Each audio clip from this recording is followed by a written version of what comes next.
Frente a frente.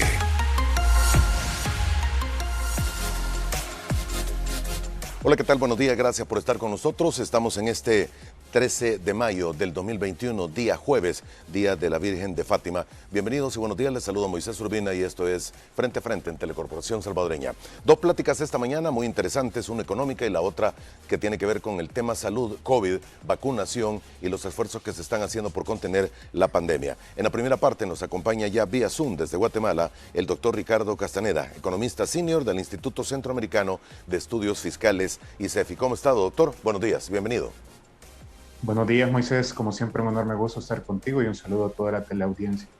Gracias por acompañarnos. Vamos a hablar con él de los recientes préstamos aprobados, panorama económico y fiscal del país. En la segunda parte, desde ya, para que se mantenga pendiente la invitación, estará aquí en el estudio el doctor Francisco Alaví. Él es el ministro de Salud Pública. Y como mencionábamos, precisamente hablaremos de la llegada de más dosis de vacunas para contrarrestar la pandemia, donación a los hermanos de Honduras, que ha sido proporcionada a algunos alcaldes de aquel país, y avances en el plan contra el COVID-19. El agradecimiento nuevamente que nos sintonice tan temprano y que nos brinde su sintonía en cualquier punto del país y del mundo donde se encuentre. Doctor, bienvenido una vez más, el agradecimiento que nos acompañe tan temprano. Para romper el hielo y para comenzar esta plática, el panorama fiscal que se ve luego de la última sesión plenaria en la cual fueron introducidas piezas por un valor de un poco más de 1.500 millones de dólares, pero finalmente, por lo menos en esa sesión plenaria solo fueron aprobados 700 millones de dólares. Sí, Moisés, yo te diría que en esos momentos el pronóstico y la situación de las finanzas públicas de El Salvador es pronóstico reservado. ¿Por qué? Porque ya la situación económica era crítica cuando se cierra el año 2020. Recordemos que el país tuvo una caída cercana al 8%, una caída en la economía que no se observaba desde los inicios de la guerra en los años 80-81. Y este año el pronóstico era mejor. Este año las estimaciones oficiales incluso decían que la economía podía crecer entre 5 y 6%. Y la verdad es que el proceso de vacunación que está llevando El Salvador lo ha puesto en una posición muy privilegiada cuando uno lo compara especialmente con los países de la región centroamericana. Correcto. Sin embargo, con lo sucedido a partir del 1 de mayo, el escenario cambia porque ahora se genera muchísima más incertidumbre, ¿no? Y esto evidentemente también se traduce en las posibilidades de financiamiento que el país puede tener. En el caso de El Salvador, históricamente siempre ha necesitado deuda para poder financiar sus presupuestos. Esto significa que los ingresos que tiene no le alcanzan para cubrir sus gastos. Yo te diría que por lo menos en la última década, uno de los problemas que tuvo El Salvador es que para obtener ese financiamiento, principalmente lo hizo a través de colocación de bonos en mercados internacionales. ¿Qué es lo que sucede cuando tú colocas bonos en los mercados internacionales? Si bien es cierto que no te piden ningún tipo de ajuste o no te piden ningún tipo de compromiso y tú puedes utilizar el dinero para lo que quieras, la tasa de interés que pagas es una tasa de interés muy alta. Y eso ha provocado que el servicio de la deuda, que es el pago de intereses y amortizaciones, haya venido creciendo en los distintos presupuestos. Te pongo un ejemplo. En el año 2019, prácticamente una cuarta parte del presupuesto solo se destinó para pagar deuda, es decir, intereses y amortizaciones. Eso significaba que en ese año el Salvador destinó más para pagar deuda que lo que destinó para educación o salud en conjunto. Viene la pandemia en el año 2020 y obviamente uno de los impactos que tuvo fue una caída importante en los ingresos del Estado. Se quedó como alrededor de 500 millones de dólares abajo de la meta esperada para ese año. Y por otra parte, se tuvieron que incrementar sustancialmente el gasto público. De hecho, El Salvador fue uno de los países de América Latina que más aumentó su gasto público y en Centroamérica fue el país que más lo aumentó. Para ello, lo que hizo fue, en buena medida, utilizar endeudamiento. Es así como hemos llegado a este punto en el que para tener una dimensión, Moisés, porque pudiera hablar de algunos indicadores de sostenibilidad de la deuda, pero para que más o menos comprendamos, si quitamos la deuda de pensiones y revisamos cuánto se endeudó El Salvador entre marzo de 2020 y marzo de 2021, estamos hablando de un monto equivalente a 2.166.82 millones de dólares. Esto es más que todo el endeudamiento que se tuvo, por ejemplo, en el periodo de 2014-2019. Es más que en esos 5 años, 2014-2019, y eso es sin contar los 1.500 millones, ¿cuánto eran? 1.500 millones que estaban programados, que introdujeron decretos esta semana. Sí, así es, estos son los datos con los que el país cerró en marzo del año 2021. Es decir, que si le sumamos estos 1.500 millones de dólares que han entrado a la Asamblea Legislativa, que también para dimensionar, por ejemplo, 1.500 millones de dólares representan una tercera parte de toda la recaudación de impuestos esperada para el año 2021. Es decir, que estamos hablando de un monto sumamente alto. Esto, de acuerdo a nuestras proyecciones, hará que este año El Salvador cierre por arriba del 90% del PIB de endeudamiento. ¿Esto qué significa? Que por cada $100 que se producen en la economía salvadoreña, en toda la economía, $90 ya se deberían. Tratemos de poner todo esto en perspectiva, señor. El Estado siempre ha necesitado endeudarse para terminar de completar las necesidades que tiene con el presupuesto. La última vez que estuvo el ministro de Hacienda por aquí en los estudios mencionó que en letes, CETES y compromisos que tenía para este año existían deudas alrededor de los 2.000 millones de dólares. Y debo de entender que dentro de pocos días, si no meses, tiene que cumplir con los compromisos que tiene de letes y CETES en el pago de las mismas. Es así, uno de los principales instrumentos que utilizó el año pasado El Salvador para poder financiarse es la utilización de letes y CETES, que básicamente funciona igual. Tú colocas a través de la Bolsa de Valores de El Salvador, quienes suelen comprar estas letes y CETES son los bancos privados ubicados en el país, Ujú. así como las administradoras de pensiones. La gran diferencia de letes y CETES es que el plazo máximo de vencimiento es de un Un año. millón. Y en el caso de El Salvador, el año pasado emitió más de 2.000 millones de dólares, que por cierto, muchas de esas emisiones fueron a tasas de interés altas. Algunas incluso llegaron a alcanzar tasas de interés del 9.5%. Y entonces este año se tienen esos vencimientos y en el presupuesto no se dejaron incorporados esos recursos. Nosotros desde el ICEFI alertamos cuando se estábamos discutiendo el presupuesto para este año que no se había dejado ni un solo centavo, por ejemplo, para el pago de capital de letes y de CETES. Ahora, ¿qué es lo que ha pasado en estos 4 meses? Bueno, que El Salvador ha continuado emitiendo letes y CETES. Fíjate que solo entre enero y abril de este año, El Salvador ya emitió 1.200 millones de dólares en letes y CETES.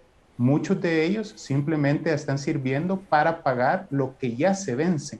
Entonces, esto te demuestra que hay unas enormes dificultades de caja porque si bien es cierto, la recaudación de impuestos hasta abril va bien, incluso va por encima de lo presupuestado, lo cual es una buena noticia. Cuando tú revisas la diferencia entre ingresos y gastos, observas que esa brecha se va incrementando. De hecho, la brecha entre los primeros 3 meses de 2021 es mayor a la brecha que hubo en 2019 o en 2020. Muy bien, esta brecha de alguna forma tiene que cubrirse y va a tener que cubrirse para terminar de cumplir con el presupuesto y con las necesidades que tiene el Estado durante este año, señor. La brecha siempre tú la cubres con deuda. Es, digamos, la forma de cómo tú lo haces o por el otro lado, ¿verdad? Tú tienes que aumentar tus ingresos o tienes que reducir tus gastos. Por ello es que se sabe que en el caso de El Salvador es fundamental hacer reformas. Ahora, no todas las reformas tienen el mismo impacto, ¿no? El Ministerio de Hacienda, bueno, y el gobierno de El Salvador ha señalado que está en negociaciones con el Fondo Monetario Internacional. El tipo de instrumento que está negociando se llama un acuerdo de servicio ampliado. La diferencia, por ejemplo, entre un acuerdo de servicio ampliado y un acuerdo stand-by, que es otro instrumento que a veces suelen recurrir los países, es que tú no solo haces compromisos en el ámbito meramente fiscal, es decir, en temas de ingreso, en términos de gasto, en términos de deuda, sino también haces compromisos en el ámbito económico, pero también en el ámbito institucional. Y esa me parece que es algo muy importante que la ciudadanía tenga en cuenta, porque significa que el Estado salvadoreño también debe de asumir compromisos en el ámbito institucional. De acuerdo al ministro Zelaya, el ajuste que estarían negociando con el Fondo Monetario Internacional es de 4 puntos del PIB. ¿Esto qué significa un ajuste de 4 puntos del PIB? Que El Salvador debe lograr un monto de alrededor de 1.100 millones de dólares entre medidas que impliquen recortar el gasto público y medidas que impliquen aumentar los ingresos públicos. De acuerdo al propio ministro Zelaya, el ajuste principalmente va a ser por el lado del gasto, porque estaríamos hablando que de estos 4 puntos, 2.6 serían por el lado del gasto y 1.4 por el lado de los ingresos. Ahora, la gran pregunta es cómo se va a lograr ese ajuste, ¿verdad? Es decir, por ejemplo, por el lado de los ingresos, ¿tú cómo logras aumentar 1.4%? Ujú. Y ahí se abre un abanico de opciones, ¿no? Tú lo puedes hacer, por ejemplo, mediante el combate de la evasión, la reducción del gasto tributario, que son todas las exenciones, exoneraciones, incentivos fiscales. Lo haces a través de la adopción de un impuesto al patrimonio, impuesto predial. Tú puedes modificar las tasas del impuesto sobre la renta o puedes aumentar el IVA. Yo creo que una de las grandes falencias que hay en estos momentos es que no se sabe cuál es la apuesta que tiene el gobierno de El Salvador. Para hacer una comparación, Costa Rica desde el año pasado también ha estado negociando con el Fondo Monetario Internacional un acuerdo de servicio ampliado, pero Costa Rica prácticamente desde el primer momento en el sitio web del gobierno cualquier ciudadano o ciudadana podía encontrar cuál era la propuesta que tenían y cómo ellos pensaban hacer ajustes. En el caso de El Salvador no se sabe. Y lo mismo sucede con el lado del gasto público, ¿no? ¿Qué se va a recortar en el gasto público para poder lograr cumplir con esa meta? No es lo mismo que tú reduzcas, por ejemplo, los seguros privados para funcionarios públicos, la publicidad, los viáticos, a que tú vayas a reducir el gasto social con temas de educación, salud, protección social, que ya lo hemos visto en otros años en El Salvador, porque esto, lejos de mejorar la situación del país, la Empeora. termina empeorando, ¿no? Y yo creo que también una lección que deberíamos de aprender, Moisés, es que incluso en el propio Costa Rica o en Colombia, donde están intentando pasar reformas, cuando no se tienen los espacios de diálogo, los espacios de participación para que la ciudadanía realmente pueda dar a conocer qué es lo que piensa, porque al final todo esto que estamos hablando, quien lo termina pagando es la población, realmente esto puede generar mayor ingobernabilidad democrática. Estos 4 puntos del PIB que usted menciona, que se estarían en todo caso, serían la base de los acuerdos que podría haber con el Fondo Monetario Internacional. ¿Está confirmado que sea así la petición que existe? Bueno, el ministro Zelaya lo dijo así, entonces yo creo que sí es un ajuste, tengo que decir que es un ajuste muy grande. Yo creo que ahí uno de los aspectos fundamentales va a ser el periodo de ajuste. Entiendo que desde el Ejecutivo ellos quieren que el ajuste llegue hasta el 2030. Sin embargo, desde el Fondo Monetario Internacional están solicitando que en realidad ese ajuste termine en 2024 y es uno de los puntos que está sobre la mesa. Ahora, también tengo que señalar que con lo sucedido el 1 de mayo, el panorama cambia y cambia mucho, ¿no? ¿Por qué? Porque ahora desde los propios organismos multilaterales y demás están muy pendientes de lo que ha sucedido en el país y estoy seguro que van a exigir mayores garantías de que los compromisos que se asumen se cumplan, ¿no?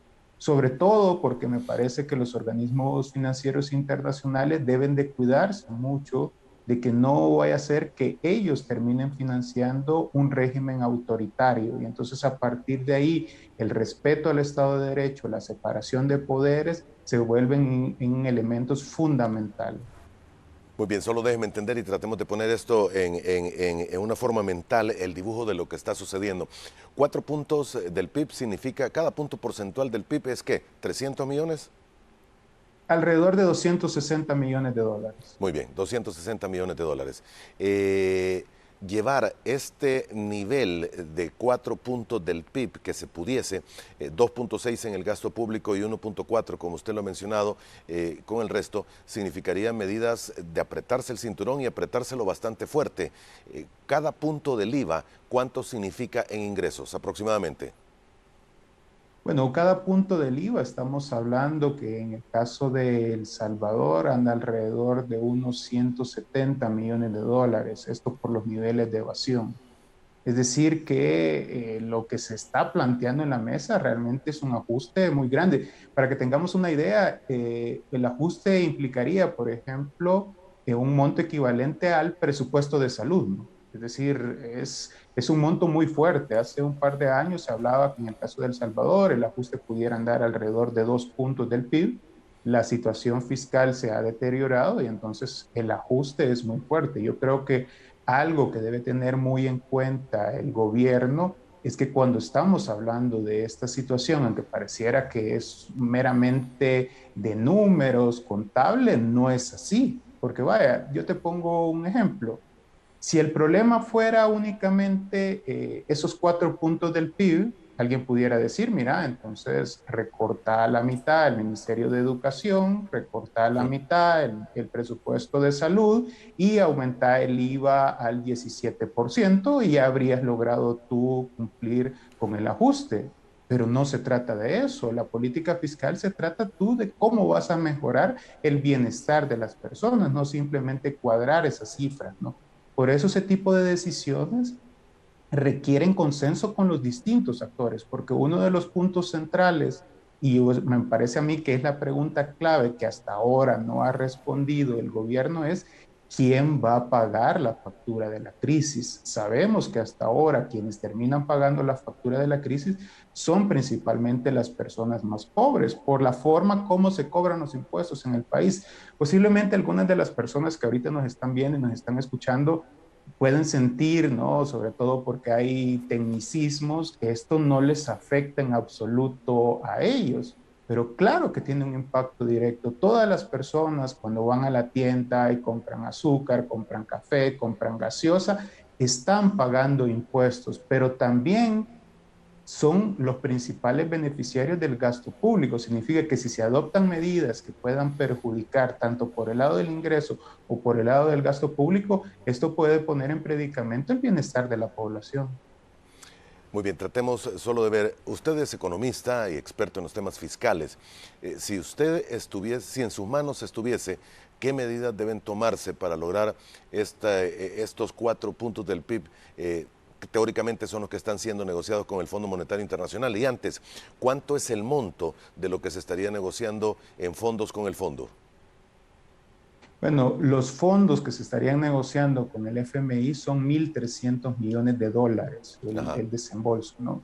Que tengo que decir que puede ser un monto insuficiente dadas las necesidades de financiamiento que El Salvador tendrá para los próximos años. Sin embargo, si tú logras un acuerdo con el fondo, se te abren las puertas para que otros organismos multilaterales te presten dinero e incluso cuando sales a colocar bonos en los mercados internacionales, la tasa de interés es más bajo. Mira, Moisés, yo la respuesta sobre qué te haría, creo que fue lo que anunció el propio presidente Bukele cuando estuvo en campaña.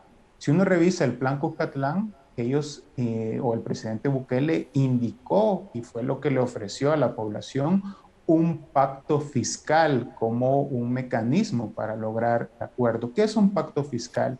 Es un acuerdo político entre los distintos sectores, ¿no? Es decir, ahí deben de haber representantes del sector privado, de la clase trabajadora, de la academia, de las distintas expresiones de la sociedad civil. Y básicamente se resume en tres grandes preguntas.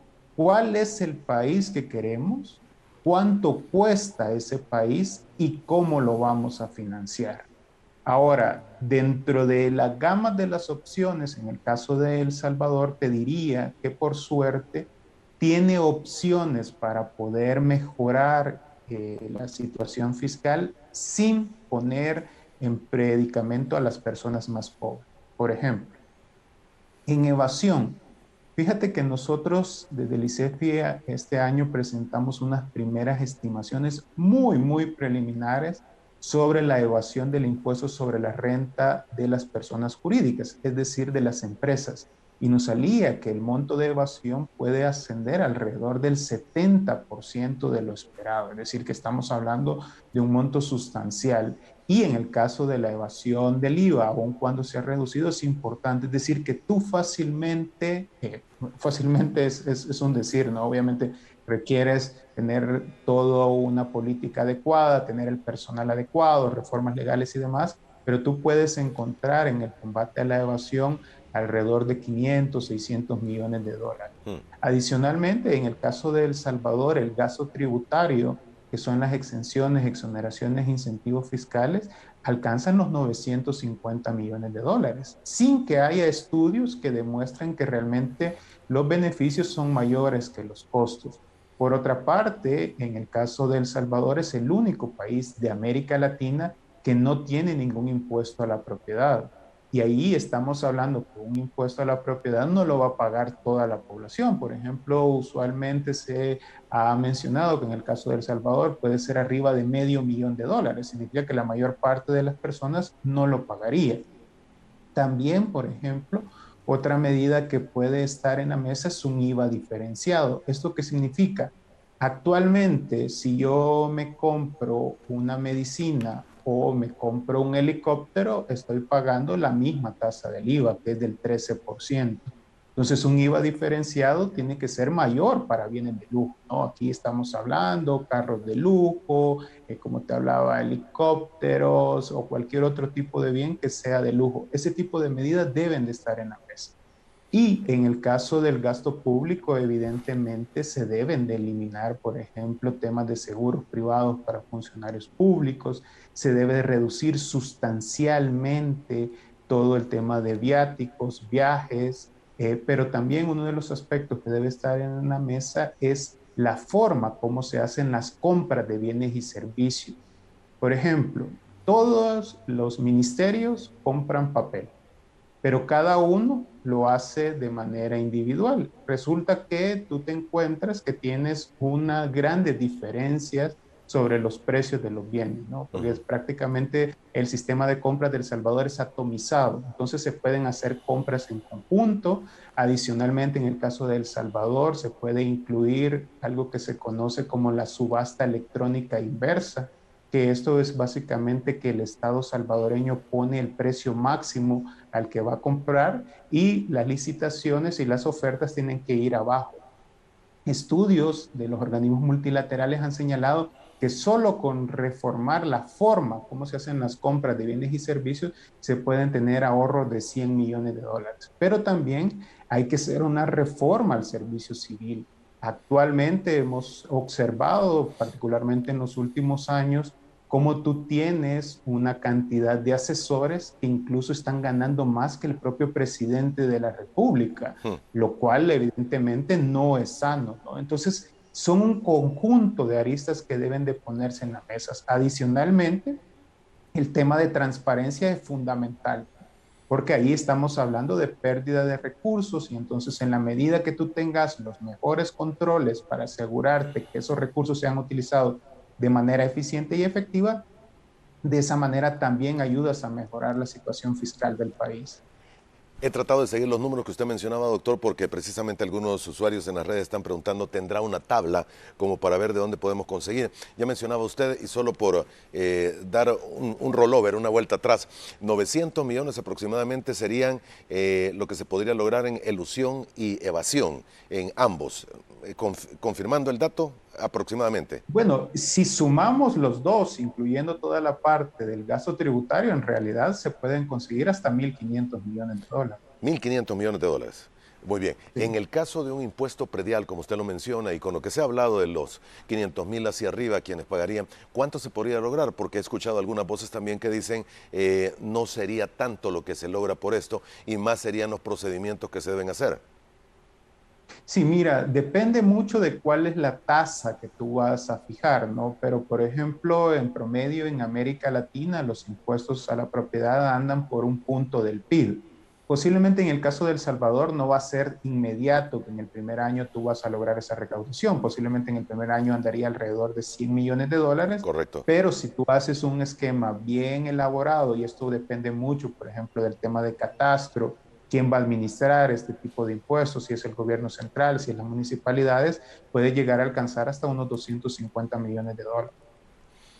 Muy bien. Estamos hablando en todo caso de 1.500 más 100 millones, llegaríamos fácilmente a los 1.600. Si esto le sumamos su parte puntos al IVA, podríamos hablar de qué, casi los 2.000 millones de dólares que se podrían lograr anualmente en el país, haciendo números enteros y completos para un año fiscal, Sí, aproximadamente. mira, nosotros hemos señalado que en el caso de El Salvador hay alrededor de un espacio de 2.000 millones de dólares, es decir, Ujú. casi 8 puntos del PIB, que todavía hay el potencial para poderlo hacer, tanto en medidas de eh, modificación de impuestos, haciendo más efectivo el gasto público. Ahora, sí es muy importante decirlo, Moisés, porque nosotros desde hace un par de años publicamos un estudio en el que no recomendamos el aumento del IVA.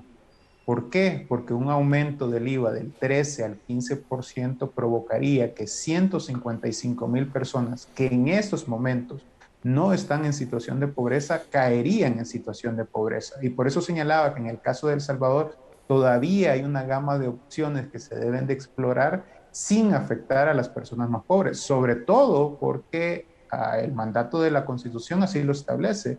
La Constitución de El Salvador señala que todos los impuestos, tasas y derechos se deben de elaborar a partir del principio de capacidad de pago. Eso significa que quien tiene más debe de pagar Pagar más. más. Muy bien, vamos a hacer la primera pausa. Doctor, le pido se mantenga en línea, volvemos en aproximadamente 3 minutos y hay algunas interrogantes más. ¿Y qué ha sucedido? La pregunta obvia con los bonos país y también con el índice de riesgo, la calificación de riesgo que tiene el país, para que nos dé un detalle de cómo se ve en estos momentos. Volvemos en 3 minutos, siga con nosotros.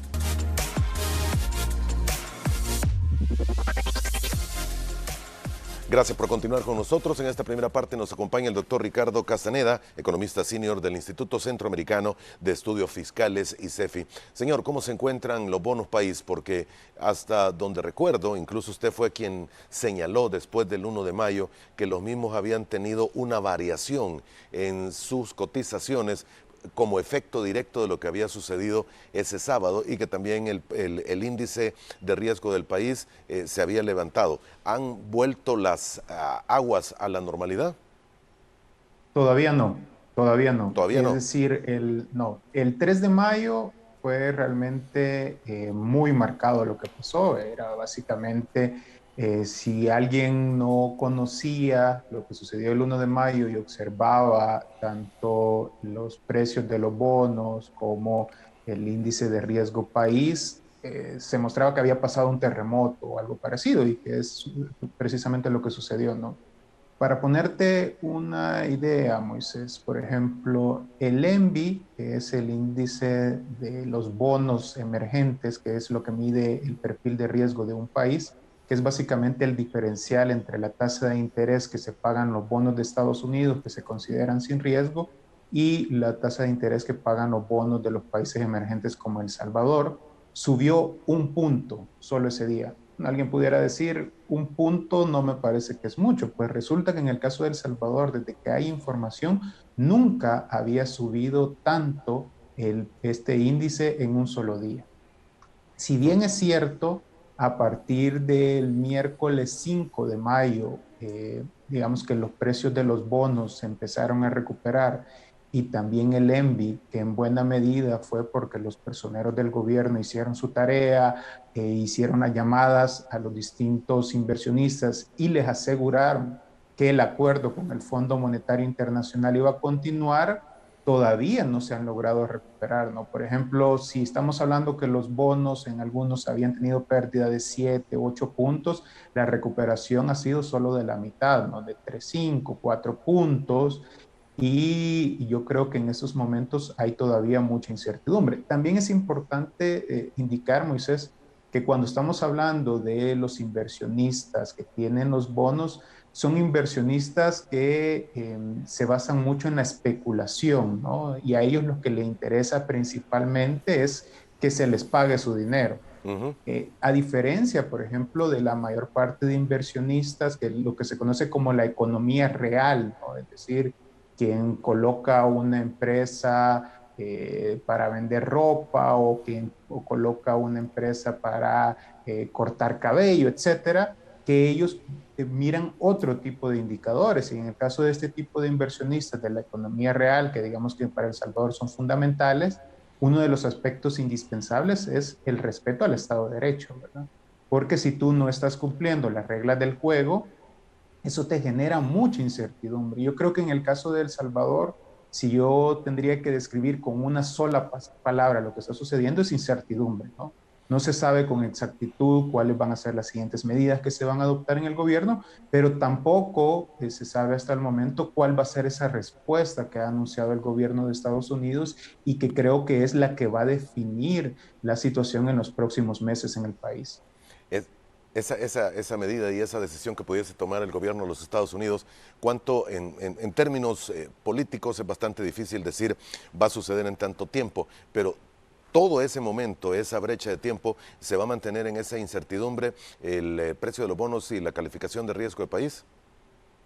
Sin duda, y adicionalmente estoy seguro que en la medida que se vayan anunciando algún tipo de medidas, esto va a ir variando muy fuerte, ¿no? Porque el abanico de opciones que tiene Estados Unidos para responder realmente es muy amplia, ¿verdad? Y aquí voy a ser muy enfático, no es que yo esté recomendando que se haga eso, sino que es muy importante que la ciudadanía sepa cuáles pueden ser esos escenarios, ¿no?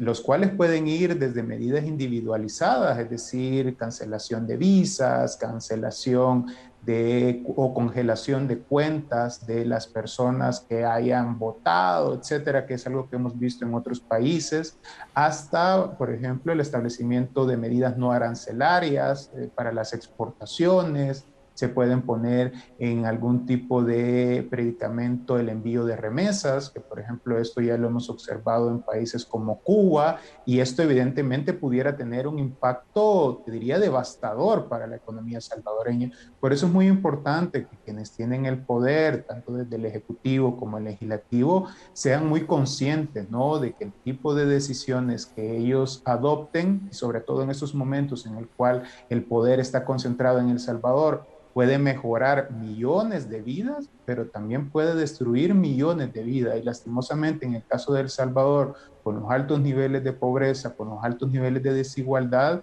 creo que sería muy mala apuesta pensar que el rompimiento de relaciones o tensionar relaciones con otros países, pero también abandonar el cumplimiento del Estado de Derecho va a mejorar la situación. Muy bien, señor, solo por ir ya terminando en estos temas, la calificación de riesgo de país, ¿cómo se encuentra? Bueno, el día de ayer cerró alrededor de 6 puntos. Esto significa que si, por ejemplo, El Salvador saliera a emitir bonos en los mercados internacionales, a partir de estos datos, la tasa de interés que encontraría sería entre 7, 8 puntos, aunque yo también creo que muchos inversionistas, por ejemplo, si El Salvador saliera en estos momentos a emitir bonos, se lo pensarían. Nuevamente, insisto, por el tema de la incertidumbre. Y hay que recordar, Moisés, que esta tasa de interés a alguien le puede parecer, bueno, pero no es tan alta, ¿verdad? Porque posiblemente si tienen un crédito hipotecario o tienen otro tipo de crédito, están pagando tasas de interés más altas. Lo que pasa es que cuando hablamos de países, por ejemplo, si comparamos con el resto de países de la región centroamericana, ellos tendrían tasas que pudieran andar entre 2 o 4 puntos, ¿no? Es Mm, decir, es una diferencia muy grande. exactamente. ¿Y las calificadoras de riesgo en qué categoría nos tienen? Bueno, la mayor parte de las calificadoras de riesgo, en el caso de El Salvador, digamos, en conjunto, cada uno tiene su propia clasificación, pero son sus perfiles de riesgo muy altos, ¿no? En algunos incluso nos colocan en lo que se conoce como los bonos basura, ¿no? Porque existe la posibilidad de que El Salvador no vaya a pagar sus compromisos. Unos adicionalmente nos tienen en perspectiva negativa. ¿Esto qué significa? Que ellos ven que en los próximos meses, lejos de poder mejorar la situación, incluso se puede empeorar. Igual, con todo lo que ha sucedido, seguramente muchas calificadoras pueden hacer alguna revisión. Hasta el momento, solo se han hecho algún comunicado. Recuerdo que, si no estoy mal, había sido Standard Poor's o había sido otra de las calificadoras donde señalaban las implicaciones que pudiera tener, por ejemplo, con el acuerdo del Fondo Monetario Internacional, pero posiblemente las calificaciones de riesgo lo vamos a ver en los próximos meses. En cuestión de tiempo, este acuerdo con el Fondo Monetario Internacional, ¿para usted cuándo debería estar formalizado? Si es que llegase a... Mira, yo pensaba que iba a estar en mayo, En mayo. porque Ajá. si las negociaciones ya iban muy avanzadas, estas negociaciones en realidad vienen del año pasado, ¿verdad? Es decir, se hicieron o el gobierno las aceptó públicamente justo el día después de las elecciones, pero en realidad estas conversaciones vienen desde el año pasado. Ahora, yo sí creo, Moisés, que estas negociaciones se están volviendo mucho más lentas e incluso no me extrañaría que en un momento se lleguen a congelar, ¿no? Sobre todo porque existe mucha presión para que los organismos multilaterales, y en este caso particularmente el Fondo Monetario Internacional, pueda establecer realmente compromisos en la parte de la gobernabilidad y el Estado de Derecho. Porque si no, insisto, creo que el propio fondo conoce ese riesgo de que con los recursos que ellos vayan a prestar, incluso se pueda establecer un régimen autoritario en El Salvador, que es lo que nadie quiere, ¿no? Al contrario, me parece que los organismos multilaterales pueden jugar un rol muy importante asegurando que no se retroceda más en toda la crisis política y democrática que tiene el país, sino que al contrario, ¿no? Se pueda restituir el Estado de Derecho en el país. Muy bien. Para cerrar esta plática, señor, el nivel de deuda que usted estima se encuentra el país en este momento es de... Bueno, en estos momentos El Salvador, si sumamos ya lo aprobado en esta semana por la sesión plenaria, ya vamos a estar cercana al 88% del PIB, 89%. Ujú. Nosotros estimamos que este año se va a poder superar el 90%, pero esto también va a depender mucho qué sucede en los próximos meses, ¿no? Porque al final, cuando hacemos esta relación deuda-PIB, también depende qué tanto va a crecer el PIB, ¿no? Y yo te decía que las proyecciones, por lo menos en abril, eran muy alentadoras. O sea, realmente El Salvador con el tema de vacunación se había puesto en una posición privilegiada, pero con lo sucedido el 1 de mayo y los días subsiguientes, prácticamente esa posición privilegiada la ha tirado a la borda. Tal vez me perdí yo, pero dice ahorita 88-89% de deuda, pero hace unos minutos nos dijo que habíamos llegado al 92%. No, era nuestra proyección que Ok. para el cierre del 2021 se iba a llegar al 92%. ¿Esto es incluyendo la deuda provisional? Sí, este es incluyendo la deuda provisional, que en el caso de El Salvador estamos hablando casi que son 20 puntos, ¿no? Muy bien. Y 20 puntos. Sí, la Muy bien. deuda realmente es muy pesada. Muy bien. ¿Forma de eliminar esa deuda provisional? Hay algunos escenarios que muchos no quieren ni siquiera mencionar. Mira, hay incluso una forma que se puede hacer de manera contable, ¿verdad? Que si, por ejemplo, el sistema de pensiones convierte completamente público, entonces esto se dice que se pasa por abajo de la línea, porque en términos prácticos, no, tú no vas a colocar la deuda que tú tienes contigo mismo, y entonces en términos contables se pudiera ahorrar, pero en realidad esa deuda sigue estando porque es del Estado con la ciudadanía. Yo creo que es importante que cualquier reforma de pensiones que se haga se aborde desde los problemas centrales que se tiene, que es baja cobertura, que son bajos niveles de pensiones, pero también un tema de equidad, ¿no? Actualmente encontramos que mientras personas tienen pensiones sumamente jugosas, otras personas ni siquiera les alcanza para poder comprar la canasta básica de alimentos. Igual, como te señalaba, con el ámbito fiscal, una reforma de pensiones que requiere un diálogo con los diversos sectores. Exactamente. Y el otro tema, y con esto termino, doctor, la desdolarización, ¿es un escenario posible como medida última de emergencia?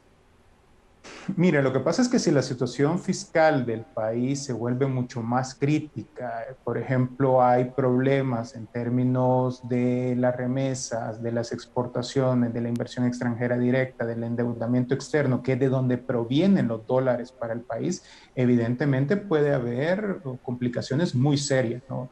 Yo creo que en este tema es importante que desde la madurez se establezcan los distintos escenarios que pueden implicar, pero yo te diría que en estos momentos, una desdolarización obligada pudiera provocar una situación económica muchísimo más grave de la que se tiene, porque uno de los aspectos que tú necesitas cuando haces una opción de eso, que por cierto no existen ejemplos del mundo de otros países que se hayan desdolarizado. Quizás el ejemplo más cercano fue lo que sucedió en Argentina con el famoso corralito en los inicios de los 2000, es que, por ejemplo, si tú indicas que va a haber otra moneda en el país, ¿no?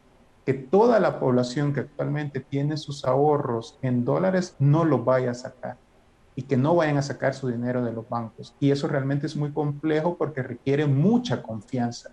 Y aquí volvemos nuevamente a los temas, que en estos momentos lo que reina en el país es la incertidumbre. Muy bien. Doctor, gracias por el tiempo que nos regaló esta mañana. Se le agradece su tiempo y que tenga un feliz día. Nuevamente lo vamos a estar consultando en los próximos días si hay alguna decisión o medidas o se anuncia un poco más de estas conversaciones con el Fondo Monetario Internacional.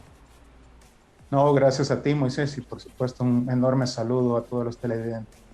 Muy amable, señor. Que pase buenos días. Hacemos una pausa, vamos a volver en 3 minutos, cambiamos radicalmente de tema, hablaremos del combate del COVID con el doctor Francisco Alaví, ministro de Salud Pública, quien ya se encuentra aquí en los estudios. Volvemos.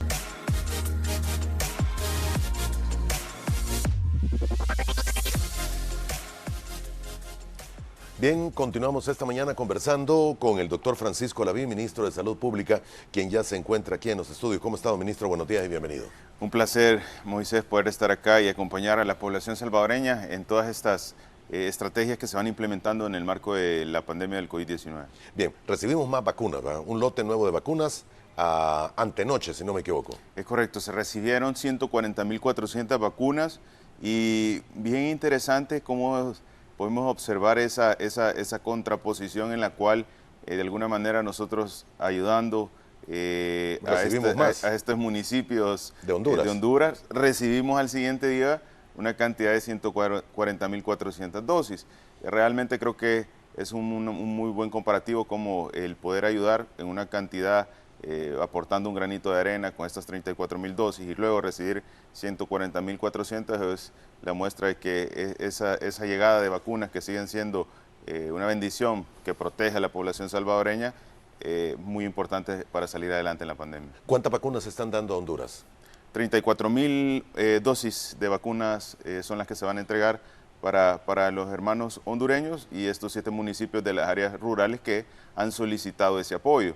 Es muy importante el siempre mencionar que estas 34.000 dosis representan a los grupos vulnerables o a las personas que deben de ser priorizadas para evitar que disminuya un buen porcentaje la mortalidad de la enfermedad. ¿Hay algún compromiso de entregar otras 34.000 o los alcaldes deben de dividir esto para tener 17.000 pacientes? Totalmente, esto es 17.000 pacientes, 34.000 dosis, Okay. Ese es el total con el que El Salvador puede apoyar. Esto no afecta en ningún momento el ritmo de vacunación del Salvador, ni mucho menos el alcance de las estrategias que se tienen planificadas, que valga aclarar, estamos a tope de nuestra capacidad humana para poder realizar esto y eventualmente sabemos que la velocidad que tiene esta estrategia nos va a completar la meta de 4.5 millones a la brevedad. Muy bien. Cuando usted me dice estamos a tope, significa no se puede vacunar más físicamente, no hay forma de aplicar más de 50.000 diarias, que son las que se están poniendo. Por el momento no se puede, siempre hay estrategias que se están implementando y desarrollando para que de alguna manera esto pueda variar, pero por el momento sí estamos a una capacidad tope. Y quiero decir, esto de la capacidad tope no debe de interpretarse mal, porque realmente quizás somos uno de los países a nivel mundial que está aplicando la mayor cantidad de vacunas por día relacionado a su grupo poblacional. el día de ayer me llamó la atención y me dio alegría el ver que superamos nuestra propia meta, nuestra meta de alcance de vacunación. El día de ayer El Salvador estuvo completando un total de 53.128 vacunas aplicadas. Es el dato más alto que hemos alcanzado en lo que va de toda esta estrategia de vacunación, que ya van 86 días en la vacunación, y el poder tener 53.128 vacunas por día. Bueno, hay países que han colocado menos cantidad de vacunas que lo que nosotros hemos colocado en un día. Exactamente. Señor, bueno, solo sáqueme una duda porque se ha visto algunos comentarios incluso en las redes sociales también. El caso, ¿no se está vacunando en fines de semana, sábado y domingo?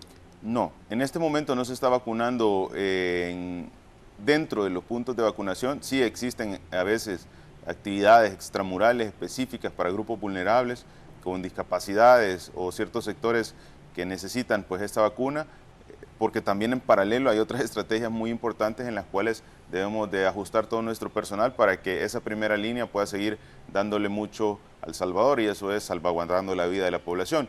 Y quiero recordar que existe una campaña totalmente a la par de la estrategia de vacunación, que es la campaña de fumigación y abatización en contra del dengue, y esto es muy importante para que esos datos de zona de éxito y de seguridad que tenemos ahorita en el marco de la arbovirosis continúen. Esto es abatización en todo el territorio. Ya se han alcanzado más de 1.300 inspecciones de criaderos de zancudos, hemos alcanzado fumigaciones arriba de 200.000, abatizaciones arriba de 200.000 viviendas, y es muy importante que todo esto continúe.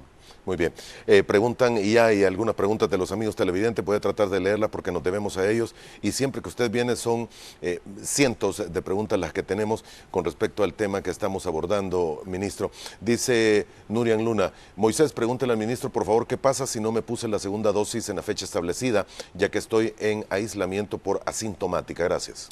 Sí, es muy importante que se ponga en contacto con el 132, se debe de reagendar una cita, y esto tiene que obedecer a ciertas características. La vacuna, como mencionamos, nos desarrolla en el cuerpo defensas, y esas defensas se desarrollan ante una exposición, en este caso, a la vacuna. Ahora, cuando uno desarrolla la enfermedad, el cuerpo, a causa de la enfermedad, comienza a desarrollar sus defensas, pero estas defensas las desarrolló básicamente en base a la, las desarrolló a la acción de la enfermedad, y precisamente es muy importante el que debemos esperar un tiempo prudencial que puede llegar hasta 15 días para poder nuevamente recibir esa dosis de vacuna y que se complete ese efecto de eficacia que menciona la vacuna. Yo creo que eso hay que subrayarlo, ministro. El hecho de que alguien tenga la primera dosis de vacuna no significa que ya estoy blindado y no me va a dar. Le puede dar. Muy importante ese análisis, porque sí hemos observado que a veces la persona que ya recibió la primera dosis ni usa mascarilla. No usa las medidas, la mascarilla y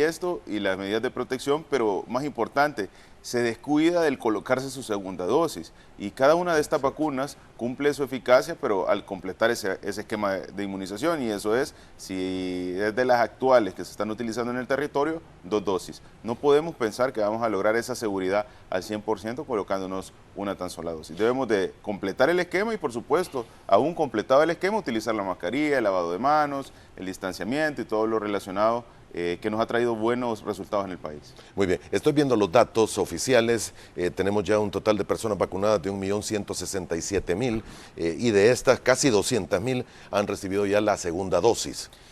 Totalmente, y es un buen análisis porque ya estamos alcanzando ya cerca de 200.000 personas que ya están con su esquema de inmunización completo. Ahora, aún teniendo el esquema de inmunización completo, debemos siempre cumplir las medidas de bioseguridad. El efecto se alcanza incluso 15 días después de la aplicación de esta segunda dosis, y esto es muy importante porque dependiendo de todos estos factores se pueden ir midiendo esas condicionantes en las cuales pudiese existir aún después de vacunado un caso de desarrollo de la enfermedad.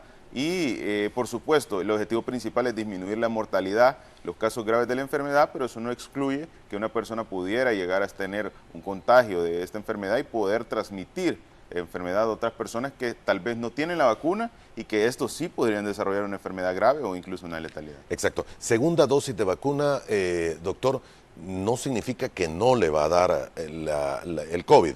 Lo que significa, debo entender por las veces que nos ha visitado, es que no va a ser un caso grave y probablemente no necesita hospitalización. Es correcto. ahí hay un tema bastante prioritario y debemos de darles entendimiento. Definitivamente el estar vacunado puede disminuir la facilidad o puede disminuir el contagio de esta enfermedad. Eso quiere decir que si yo estoy vacunado, probablemente es menos la posibilidad de que me vuelva a enfermar o que me enferme si no me he enfermado del COVID-19. Pero no quiere decir que en el 100%. Eso sí, la mortalidad y los casos graves sí es el 100%. Ahora, ¿de qué depende que puedan ser un 60, un 70, un 80, un 90%? Pues depende de varios factores. Primero, de que las personas hayan completado ese esquema de inmunización. Segundo, de que se haya esperado con las medidas de protección en el periodo que hacía el efecto de inmunogenicidad de la vacuna, que son precisamente 15 días posteriores a la aplicación de cada una de las dosis. Evidentemente, en la primera dosis hay un grado de protección y en la segunda dosis se completa lo que los estudios en fase 3 están demostrando. Eso quiere decir que si usted se ha vacunado, debe seguir cumpliendo las medidas porque sí existe una posibilidad de que todavía pueda usted adquirir nuevamente o pueda adquirir por primera vez el COVID-19. Ahora, ¿por qué debemos utilizar la protección? Probablemente no va a tener un caso grave, probablemente no va a llegar a una letalidad, probablemente sea simplemente un proceso respiratorio que pueda llegar a síntomas moderados, pero lo que está haciendo es protegiendo a aquella población que todavía sigue siendo susceptible y que no tiene esas defensas que le da la vacuna porque todavía no se encuentra de alguna manera en esa fase del proceso de vacunación y por supuesto debemos esperar que esa meta se cumpla para que cada vez estemos más seguros. Esos son los objetivos claves. Exacto. Doctor, hay muchos temas que se mencionan y quiero que los termine declarando ya que tenemos la oportunidad de hablar este día frente a las cámaras. Hay quienes señalan que la vacuna china no va a ser aceptada para tener un pasaporte verde para poder viajar a Europa o a Estados Unidos. ¿Hay alguna información oficial de todo esto? Yo creo que existe mucha carrera por las vacunas y también pues entre farmacéuticas existen bastantes características particulares, pero quisiera yo compartirles uno de los estudios en los cuales se ha obtenido resultados bastante favorables y es el estudio de Indonesia, que ha elevado la efectividad a un 94% en el marco de la acción de la vacuna de Coronavac, la vacuna Sinovac. Y esto es muy importante porque la mayoría de entidades toman como postura las diferentes evidencias científicas de los estudios para poder tomar el aval correspondiente. Entonces, la comunidad europea todavía no ha tenido como su postura ante la vacuna china. Sin embargo, la evidencia científica a nivel internacional definitivamente está a favor de esta vacuna, en la cual puedes mencionar que tiene todos los efectos beneficiosos que cualquiera otra de las vacunas tiene. Incluso en algunos países estos efectos beneficiosos pueden ser considerados efectos beneficiosos mayores. Y quiero poner un ejemplo. Hemos mencionado siempre que la mejor vacuna es la vacuna que se pone en tiempo oportuno. Es la vacuna que llega a proteger a la persona antes de que ésta desarrolle la enfermedad y pueda tener un caso grave o una letalidad.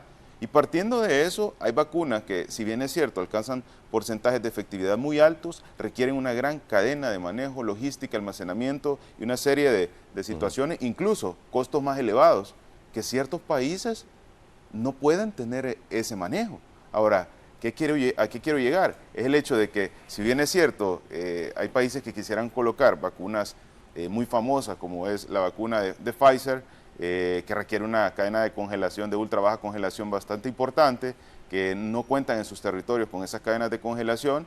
El hecho de estar esperando esa vacuna está desaprovechando los efectos beneficiosos de muchas otras vacunas y podrían llegar a considerarse esas muchas otras vacunas una vacuna mucho mejor relacionada al impacto que traería en la salud pública de ese país. Por ejemplo, una vacuna X marca aplicada en tiempo oportuno, que tiene una cadena de frío de +2, +8, que es la mayoría de las cadenas de frío a nivel internacional, puede llegar a salvar más vidas que estar esperando una vacuna que requiere una ultra baja congelación y que probablemente no se cuente con las condiciones, o que si se hace un mal uso de las condiciones o de la ultra baja congelación, la vacuna no sea efectiva. Entonces, todos esos factores uno debe de analizarlos para que a la hora de que el impacto del resultado que tiene la estrategia de vacunación cumpla con salvar las vidas de la población en diferentes lugares. Ahora, El Salvador es un país que desde el inicio tuvo esa comprensión en las diferentes vacunas, que la vacuna más importante era la que se ponía en tiempo oportuno, pero aún ahí trascendió nuestra estrategia, y esa estrategia era el poder tener las condiciones necesarias para que en el marco de una carrera a nivel internacional por las vacunas, el poder contar con el manejo de cualquier vacuna ampliaba la gama de llegada de lotes y por supuesto de vacunas al territorio, consecuentemente eso facilita o acelera el proceso de inmunización a todo el territorio. Muy bien, lo que mencionaba, ¿se ha hablado realmente de un pasaporte de este tipo, doctor? No, no es que se haya hablado de un pasaporte como tal, hay ciertos países que solicitan o de alguna manera han validado solo ciertas vacunas y esto tiene que ver mucho con los países europeos, de los cuales AstraZeneca es una de esas vacunas, Pfizer es otra de esas vacunas, Moderna. Hay ciertos países que han solicitado o han avalado solo al momento ciertas vacunas para considerar como una vía de entrada al territorio. Ahora, la Organización Mundial y todos los otros entes que saben que lo más importante en este punto de la pandemia es vacunar, sabemos que definitivamente el partir de una situación sanitaria en la que estrategias como la vacunación protegen a la población, hay que tomarlas. Además, siempre existen mecanismos. Si de alguna manera no tomaran en cuenta los países europeos una u otra vacuna a nivel internacional, por eso no solo tiene que ver con la vacuna de Sinovac, tiene que ver con varias otras vacunas, pues existe la posibilidad de tomarle una prueba de antígeno, lo que la mayoría de países realizan, cosa que no es situación que no es la experiencia de El Salvador, que siempre realiza PCR para poder descartar y por supuesto permitir el ingreso. Ok, doctor, en el tema de las vacunas que tenemos en el país, ¿cuánto es el stock de vacunas que se tiene?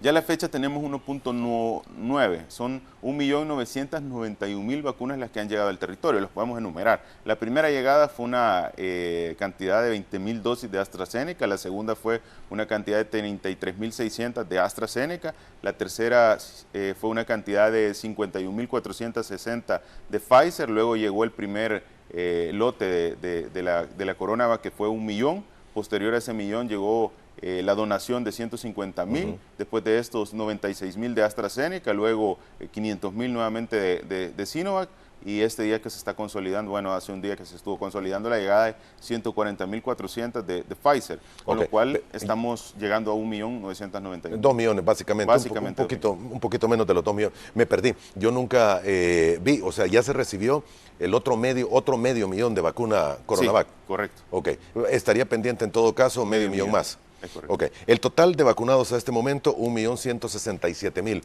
De acuerdo a los compromisos que se tienen con los fabricantes, no va a haber problema de aplicación en la segunda dosis, que estemos ya en 1.200.000 y que solo tengamos 2 millones en stock en este momento como para poder cumplir con la segunda dosis. No, para nada, pero quiero ser como un poquito más profundo. 1.167.000 son las dosis sí, aplicadas. En total, hay 200.000 que ya tienen la segunda. Es correcto. Entonces bajamos a 1 millón y tenemos el otro millón para cubrirnos en este momento, pero se van a estar recibiendo más. Correcto, se van a estar recibiendo más, se tiene lotes ya adquiridos y eso quiere decir que es como el compromiso que el país ha logrado con las farmacéuticas. Sin embargo, las farmacéuticas también tienen compromiso a nivel internacional, lo cual hace que se hagan entregas programadas. Eso quiere decir que si nosotros hacemos un convenio por 2 millones de dosis, no nos entregan los 2 millones de dosis en un momento, sino que esas entregas van siendo progresivas.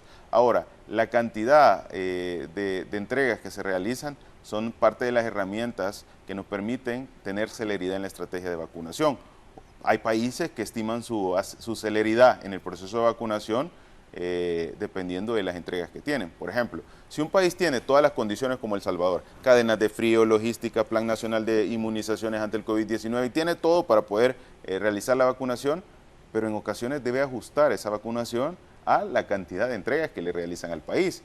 Evidentemente, un país que solo tiene una adquisición a través de una de las modalidades, por ejemplo, la modalidad de adquisición global, que es COVAX, depende exclusivamente de la llegada y de la cantidad de las vacunas que le provea COVAX. Ahora, si hay países que tienen múltiples convenios, adquisición global COVAX, adquisiciones nacionales con una farmacéutica, con otra farmacéutica, con otra farmacéutica, y tiene las condiciones, evidentemente hay más llegadas de lotes y esto consecuentemente puede permitir al país avanzar y tener pues mayor celeridad en la vacunación. Muy bien. Doctor, se me olvidó preguntarle, las vacunas donadas a los municipios hondureños, perdón, las vacunas entregadas a los municipios hondureños, ¿son donadas, son prestadas o fueron, no creo que vendidas, pero en todo caso, donadas o prestadas?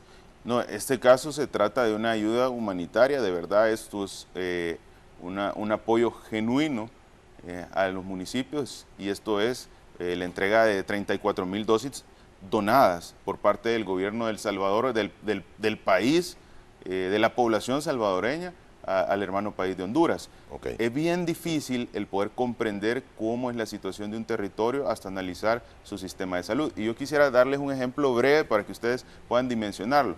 En El Salvador, todas las estrategias en el marco de la vacunación, en el marco de la pandemia, han sido consolidadas a través del Ministerio de Salud. Ese Ministerio de Salud que tiene 31 hospitales, más de 700 unidades de salud, en el cual han consolidado toda una estrategia para poder atender a la población de COVID en el Hospital de El Salvador y los centros de vacunación, como el megacentro de vacunación, y todo parte del financiamiento que se ha tenido de la cartera de Estado y de los fondos para esta emergencia. Ahora, situaciones en las que conocemos cómo funciona el sistema de salud de otros países, el caso específico de Honduras, ha sido bastante difícil porque no solo es un sistema de salud que tiene que cubrir mayor extensión territorial, sí, mayor extensión poblacional, son cerca de 10 millones los hermanos hondureños y tienen una cantidad de hospitales de cerca de 23 hospitales. Por supuesto, de una cantidad mucho menor a la del país. Y otro dato importante, las estrategias de control epidemiológico se realizan en cada municipalidad.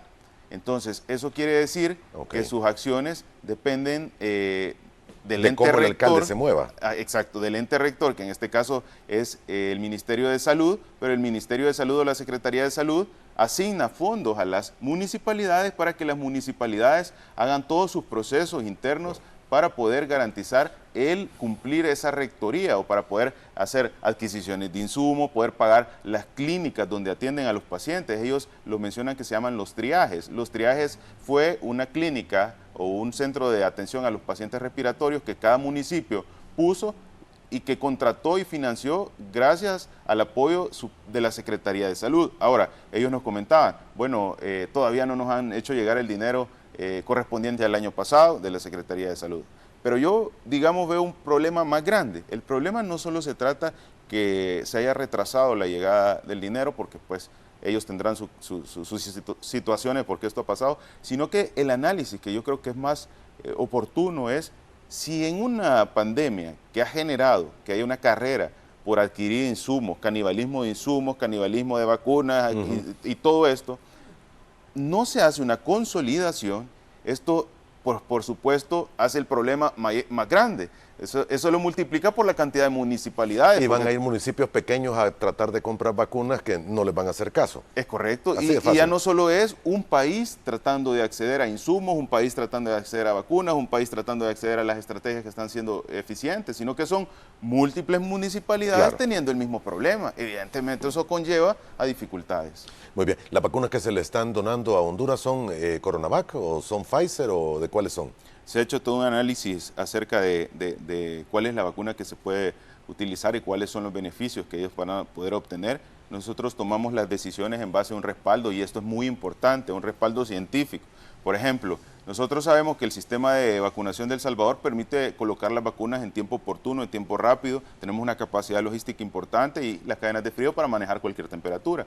Pero eso no es el caso de los hermanos centroamericanos, que probablemente puedan, en este caso, manejar vacunas que solo están entre +2 +8. Entonces, se tiene que asignar una de las vacunas que es +2 +8. Eso excluye, evidentemente, a Pfizer.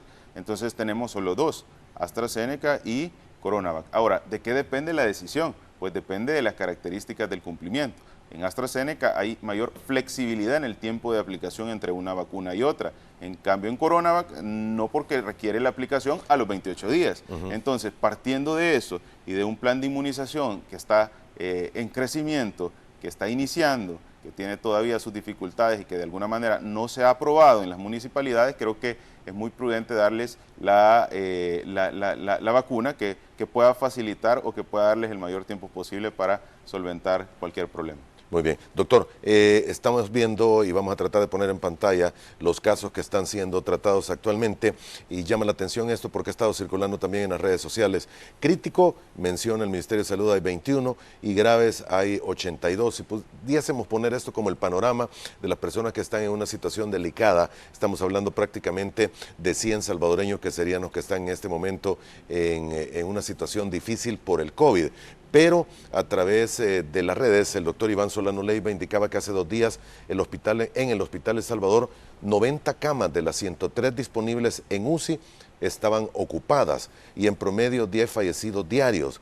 A nivel privado, las camas disponibles ocupadas están en un 100%, mencionaba él.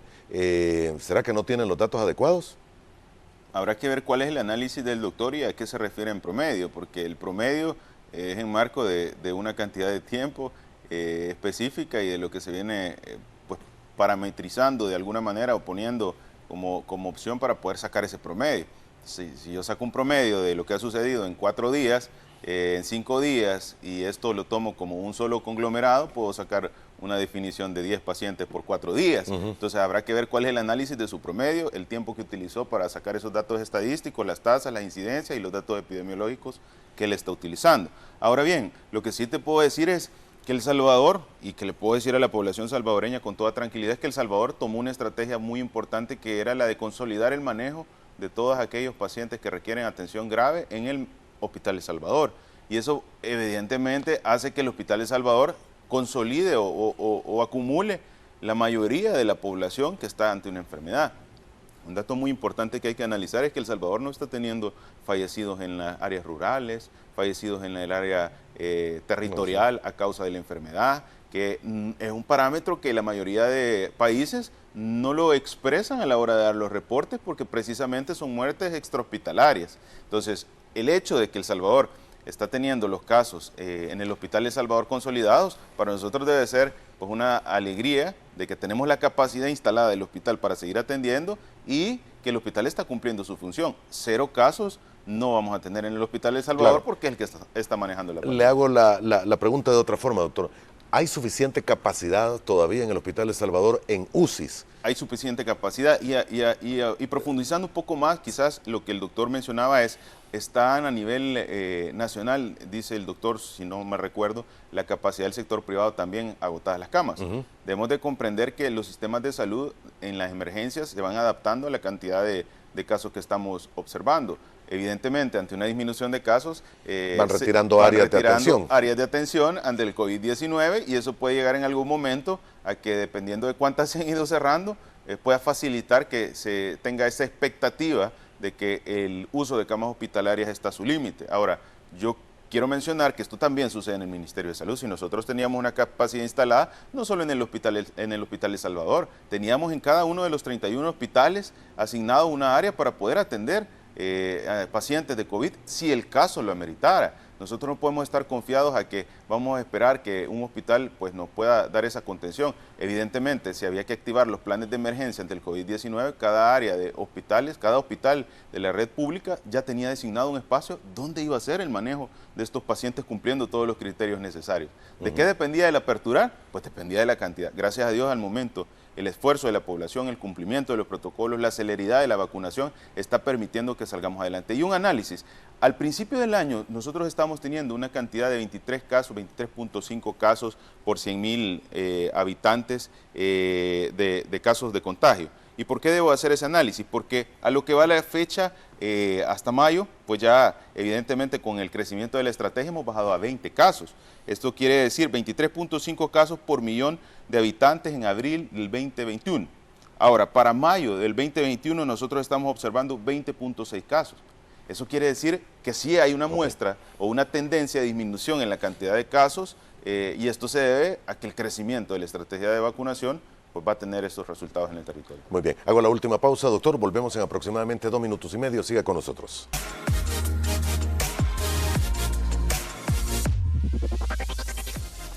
El doctor Francisco Alaví, ministro de Salud Pública, nuestro invitado en esta segunda parte, y estamos ya en el segmento final de este espacio para este día jueves. Doctor, bueno, más interrogantes de los amigos televidentes, algunos de ellos mencionan los 4.5 millones de Pfizer, creo que eran 4.4 millones que habían encargado o comprado. ¿Cuándo esperan recibirlas? Esas entregas van a ser progresivas, esperamos que esto sea en el Q2, en el segundo trimestre del año, y por supuesto no va a ser los 4.4 millones de un solo, sino que como se ha estado realizando a nivel internacional y por supuesto en el país, que es entregas progresivas. Muy bien, se ha hablado mucho de la cepa que está atacando a la India, doctor. ¿Se están realizando pruebas en el país para determinar si la cepa ya ha ingresado al territorio?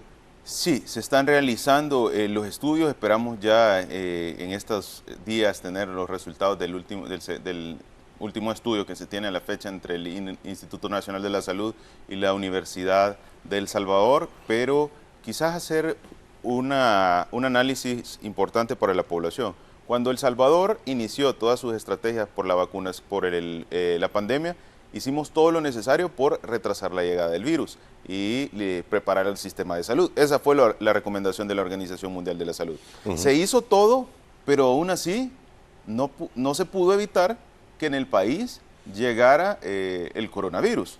Ahora, sí teníamos las áreas preparadas para que se pudiera atender al coronavirus. Ahora, no vamos a poder eventualmente retrasar o eventualmente evitar que estas variantes que a nivel internacional están circulando y que tienen facilidad de transmisión lleguen al territorio. Pero sí vamos a poder tener una estrategia de vacunación que haya alcanzado la mayor población para que la vacunación sí proteja a su población salvadoreña de esta variante. Por eso es que la interpretación que El Salvador tomó a esa primera recomendación está dando la vuelta al mundo y es retrasar la llegada de las nuevas variantes del COVID el mayor tiempo posible para que la protección con la vacunación, por supuesto ampliando la vacunación, se le pueda dar a la población y evitemos los efectos adversos de las otras variantes de COVID. Por el momento no se puede decir la cepa no está en el país. Se puede decir no está. Por el momento estamos esperando los resultados de la secuenciación del RNA viral. No podría tener un dato preciso y no quisiera cometer una desinformación a la población. Debemos esperar los resultados y en ese análisis vamos a poder observar cuáles son las secuenciaciones del RNA viral que están circulando en el territorio. O sea, no solamente ver si está la de la India, sino que probablemente la de California, la otra de Inglaterra que había, la de Sudáfrica y no sé cuántas más han aparecido. Es correcto. Y el punto que hay que analizar es la de Sudáfrica, la de Brasil, la de Inglaterra, la de la India. Todos estos son en base a que ese virus, que se llama coronavirus, que todos sabemos que tiene facilidad de adaptarse en ciertas regiones, en este caso en Brasil, en la India, sufrió ciertas modificaciones que se han relacionado a facilitar la transmisión. Eso no quiere decir que en el territorio no hayan variaciones o adaptaciones de este virus a nuestra área geográfica, a nuestra población y eso pudiese relacionarse incremento de la transmisión. ¿Por qué siempre que hay una variación del virus vamos a relacionarlo con aumento de la transmisión? Por una razón, porque el virus quiere seguir desarrollándose, el virus quiere seguir sobreviviendo y para sobrevivir él debe garantizar dos cosas muy importantes: que se pueda facilitar su transmisión o se pueda contagiar o él pueda crecer con facilidad, y dos, que garantice que el huésped, que es el que le permite el crecimiento, siga existiendo. Entonces, por eso es que el virus nos genera, en la mayoría de ocasiones, mortalidades o aumento de la mortalidad. Se vuelve más agresivo, se vuelve más rápido su contagio. Se vuelve más rápido su contagio, más no su agresividad. Más no su agresividad. Lo que garantiza que él pueda seguir sobreviviendo. Esa es la naturaleza de este coronavirus. ¿Ninguna de las cepas que se ha descubierto en el mundo entero es más agresiva en términos de letalidad? No se tiene el 100% esa certeza. Habían un par de evidencias que decían que algunos podían llegar a tener un poco más de letalidad, pero del 100% de toda esta evidencia, hablábamos que la mayor parte era relacionada a la transmisión, más no a la letalidad. Ok.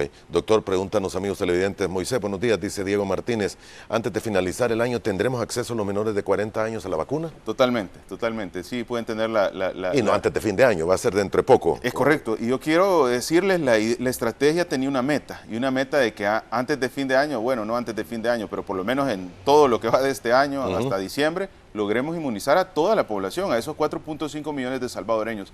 Esa es la meta que nos hemos propuesto desde un inicio y es el generar la inmunización a través de la vacuna en lo que va de este año. O sea que para diciembre del 2021 esperamos llegar a completar ese universo de 4.5 millones. Por supuesto, si el trabajo se sigue realizando, así como hemos vencido metas en otras estrategias como es la vacunación, pues por supuesto creo que tal vez podamos lograr vencer esa meta de antes de tiempo. Muy bien.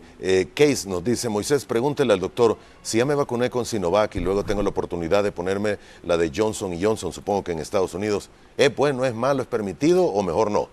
No es la recomendación que existe a nivel internacional. Uno debe cumplir esa aplicación del esquema que uno inició. Por ejemplo, si le pusieron Sinovac y usted completó su esquema con las 2 vacunas de Sinovac, no es recomendable el ponerse otra vez una vacuna de otra farmacéutica pensando que esto le va a aumentar la protección. Su nivel de inmunidad. Ajá. Correcto. Ahora, evidentemente, esto es como la influenza. A uno le da influenza y le ponen la vacuna de la influenza, pero si uno es un grupo vulnerable, si uno es una persona arriba de 60 años, en un momento del tiempo es necesario volver a poner la vacuna de la influenza. Cada año nosotros realizamos la campaña de inmunización de las Américas. Entonces, puede ser que en el transcurso de lo que se va conociendo de esta enfermedad se requieran dosis alternas, refuerzos y ciertas características que puedan implementar que aquellos grupos vulnerables, que ahora ya no son totalmente susceptibles porque ya tienen algún grado de defensas por la primera inmunización, puedan requerir un refuerzo. Ok, doctor, ¿cuánto tiempo después, diría usted, me puse la Sinovac, cuánto tiempo después, si tengo acceso, póngale a viajar a Estados Unidos y la están poniendo gratuita y voy a una playa, debería de esperar para ponerme esas que son de una sola dosis? Una pregunta bien difícil en el sentido que no hay estudios. De que no quisiera ser impreciso, Okay. que no quisiera darle un dato. Ahora, la mayoría de los estudios están ahorita analizando que el marco de acción de protección está ahí alrededor de los 12 meses. Eso quiere decir que puede existir la evidencia de que eventualmente el siguiente año sea necesario a aquellos grupos vulnerables una segunda vacuna o que se incluya, al igual que se incluye una sola vacuna de influenza, se incluya también para la atención de esta variante de coronavirus. Recordémonos la pandemia, la epidemia, y bueno, casi fue considerado creo que hasta cierto punto endémico, el tema del H1N1. Esto ya se incluye ahora en las vacunas, el sistema de vacunación. En las vacunas que se emiten año con año para la influenza. Entonces, esto nos permite proteger a esos grupos vulnerables que pueden tener una complicación a causa de la enfermedad. Y uno debe de hacer este análisis y creo que es oportuno. Si a nosotros, año con año, nos puede dar una influenza y esa influenza puede llegar a generar una neumonía y la neumonía puede llegar a generar una letalidad, esto es un claro ejemplo que el hecho de que usted ya se colocó la vacuna, el que usted ya está protegido, no le garantiza de que de aquí en toda la vida ya no vaya a tener ninguna complicación. Hay pacientes que por una influenza pueden llegar a tener una neumonía y de neumonía tener una letalidad. Y quiero darles un dato preciso, 7.5% de letalidad ha existido en promedio en el país a causa de neumonías por influenza. Eso quiere decir que hay una letalidad bastante importante. Exactamente. Muy bien, doctor, gracias por haber estado con nosotros esta mañana. Gracias. Un placer poder estar acá y bendiciones a la población salvadoreña, usar su mascarilla, lavarse las manos y sobre todo, si no es necesario exponerse, no salga. Exactamente. Gracias por habernos acompañado. Usted también, amigo televidente, primero Dios, nos vemos mañana. Bueno, por cierto, ya es viernes mañana, así es que le esperamos mañana viernes si Dios lo permite. Buenos días.